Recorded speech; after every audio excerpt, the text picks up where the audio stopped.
We brought it to you live as breaking news yesterday as Seattle Mayor Bruce Harrell announced Adrian Diaz as his selection for the permanent role of chief of the Seattle Police Department. Diaz has served as interim chief for over 2 years since Chief Carmen Best retired in 2020. And many are wondering what's next for the Seattle Police Department. So Chief Diaz joins us live now in studio to talk about that. Thank you so much for being here. Thank you for having me. So we just want to dive right in. We know crime has gone up in Seattle, and that's happened while you've been serving as interim police chief. How do you plan to address this moving forward? Yeah, so we really have to focus on having a shared responsibility. We've lost 475 officers over the last couple of years, which is almost the entire amount of police officers that patrol our streets. So we've had to make a lot of adjustments, putting officers in the right places. But really, it's a community-driven approach. So we really are counting on violence interrupters, people that are, having trust in the community that can actually help reduce the retaliatory shootings. We also look at analytics. So we look at hotspot locations and identifying what nexus there might be related to, such as homelessness or robberies or sometimes related to drugs and fentanyl.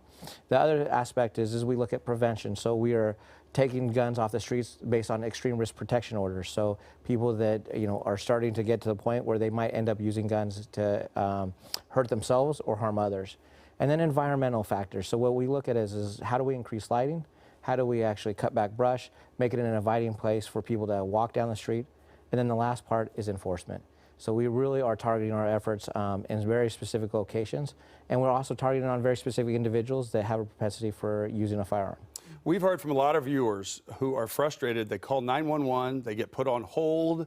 Once they do get an officer to arrive there, they feel there's a delay with detectives following up. I realize 911 is not under your purview anymore, so what do you tell the citizens of Seattle who don't feel safe?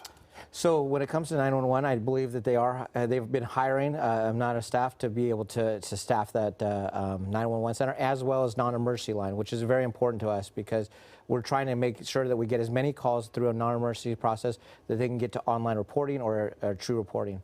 And that allows that frees up our officers to focus on priority 1 and 2 type calls, which are calls in progress, typically much more violent offenses. And so right now, that is our focus. Our officers, by actually pushing a lot more to online reporting and actually our telephone reporting unit, it actually allows our officers to respond quicker to calls where people are in danger or people that have been shot or sexually assaulted, a variety of different other crimes. So, speaking of that, what's the first category that you want to improve upon, whether it's property crimes, sex crimes, assaults, shootings? I mean, is there a place where you begin?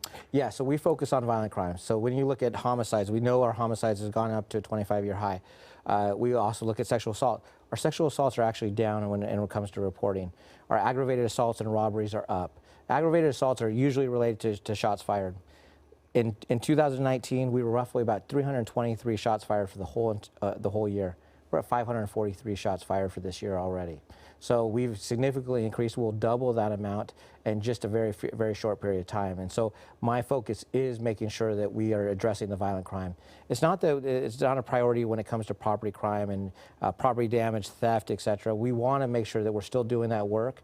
However, we have to really focus on the areas that are driving a lot of violence. I just want to challenge you a little bit because there are people who live outside of Seattle who say, I don't want to come to Seattle. It's a cesspool there. Quite frankly, I'll tell you, after living here a long time, my family, we moved out of Seattle last month because my family did not feel safe anymore. So you have a huge job. You need more officers. But you've also been in the job for 2 years. So what is being the permanent chief going to do different than being the interim chief? Yeah, so we've actually seen a lot of less officers leaving the department. Right off the bat in 2020, we saw an increase, 186 officers, 171 officers in the next year, and now we're into the 100 this year.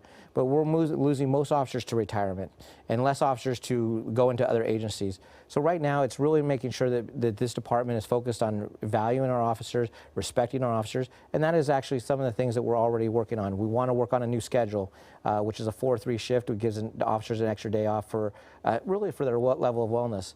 The second component is having a comprehensive economic package, rewarding people for them staying and actually doing the hard work. And right now, we're also trying to figure out little things that the officers actually feel that are appreciative of. We look at equipment and tools and all sorts of other different items so they actually can do their job in a much more efficient manner. So those are the things that we're wanting to do to retain our people. And then it's really hiring the people. And right now it's a difficult time to hire people because they don't see most the younger generation does not see this job as a service job. But we know this job is all about service. It's all about helping people. And we really got to get back to the basics of showing that. And so we have a robust hiring plan, and we're hoping that that'll help generate people into this department. And we're also looking at alternatives to policing as well. And you've talked about wanting to have 1,400 officers on staff. How are you going to get to that number? You know, so it's going to take time. It's going to roughly, we're figuring out about 125 to 130 officers every single year for the next 5 years. That also deals with attrition, so people leaving the department because of just normal retirements. And so over the next 5 years, we're also infusing a level of culture change. So we're really focusing on officers' own wellness, social emotional learning, brain development, and trauma-informed practices. So we know that a healthy officer will actually create healthier outcomes to the communities that they serve. And so this is a whole process. But you know, we're roughly about 940 officers that are actually deployable staff. So if we hire this many people, we're actually completely changing the face of this department in the next 5 years. Well, I mean, the city was late to the party with offering bonuses, retention bonuses, you know, to make it attractive. And plus, when you're talking to somebody about coming to Seattle as opposed to going to a place like Everett, where the community is very supportive of their officers, what is your pitch to them to say, hey, you want to serve and protect in the city of Seattle and don't go to Everett or Tacoma? Yeah, we're actually leaders across the country in many different areas of policing. Yes, we have higher levels of accountability. We have body cameras, we have in-car cameras, but many of these agencies that people are going to are actually just starting to get those. So they're going to have growing pains in those creations of having that kind of equipment. We also have we're actually probably one of the leaders in crisis intervention. We roughly about 99% of the time we don't use force. That is unheard of in the country. When we look at use of force, our use of force is down 48%.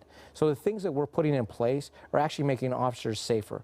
And with extra staffing, with the ability to take time off, it'll make it that much better. And so I think, you know, right now this is the optimal time to join our department, to be part of a huge level of change.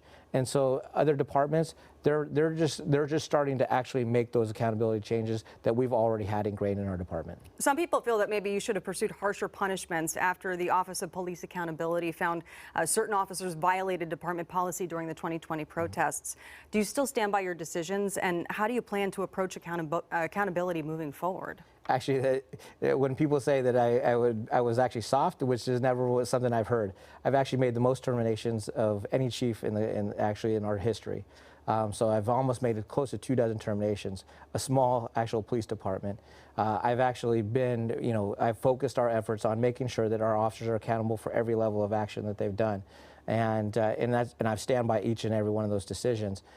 It is, you know, sometimes difficult because in the 2020 riots, we have commanders that have put our officers in places, you know, where they're working long hours, they're working double shifts, they're working, you know, not having any days off. And so that does make it difficult because you're trying to judge an officer on a decision that they could have been working 20 hours, a decision, and they end up using a level of force that might not necessarily be appropriate. But would that have been different if they had actually had the rest and the time away and not actually been in that environment? And so those are the balancing decisions that I have to make as a chief. Chief, there has been a push among some law enforcement to roll back some of the laws that went into effect.